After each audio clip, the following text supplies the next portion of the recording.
Sell it. Yes, sir. Sell it. I'm a hustler. I could buy and sell anything.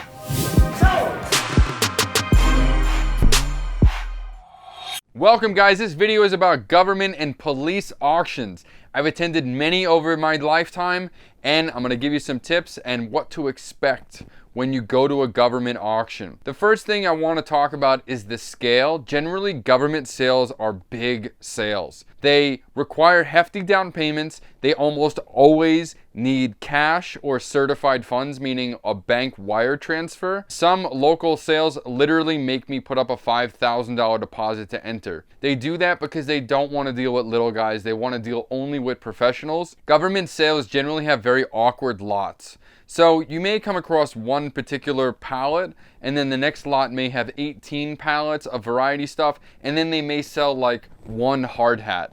It's very unusual, and it's because of the way that they seize the lots that makes it so out of order. Generally, a government sale is conducted by an auctioneer, and it's a very high profile sale. It's like a sit down hotel setting, if you will. I also attend another police auction which is actually ran by the police, which is interesting because they make mistakes about the items because they're not professional resellers, they're not auctioneers, they're just police who have a bunch of stuff in a warehouse that they could not return to the public or the original owner, so they have to sell it off to make room for more stuff. Sometimes those mistakes work in your favor.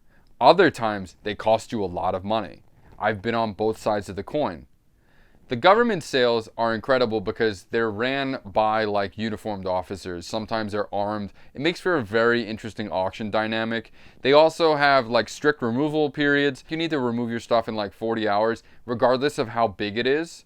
So you can go to one and sure, you could take a helmet within a day or two, but what happens when you buy like 40 pallets? You need a 48-hour removal time. So you actually need tractor trailers ahead of time before you even go to buy. Preview is so important with government and police sales because it's the wild, wild west. You can get counterfeit goods even though they're the police. They don't really care. If you go to a big government custom sale, you can actually buy export-only goods, which means that they have to leave the country within 48 hours of you buying them. It's a very interesting dynamic. It's like really challenging, which is why I really like government sales. And I encourage you guys to do it, but you need to be prepared in all ways. You need to have the infrastructure, you need to have a lot of capital, and you need to really be sure of what you're doing. People overpay at those sales all the time. And I even think sometimes people wash drug money at those sales. I encourage you, but please be careful. When you walk into a government or a police sale, what you can expect is a wide variety of goods. If you go to a port sale, you're going to find like imports from other countries as well as exports from the United States that were seized.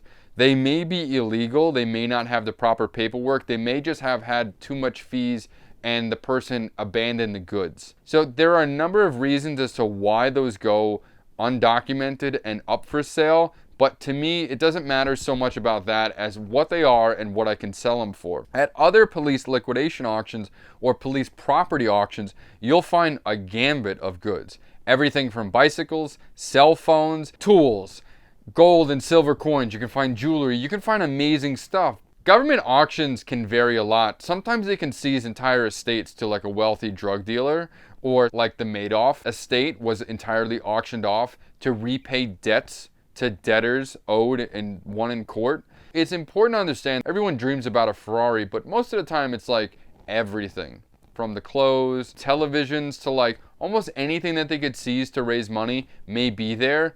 The advantage is that the people seizing it are not experts in that field. They don't know the difference whether it's a real Louis Vuitton bag or not.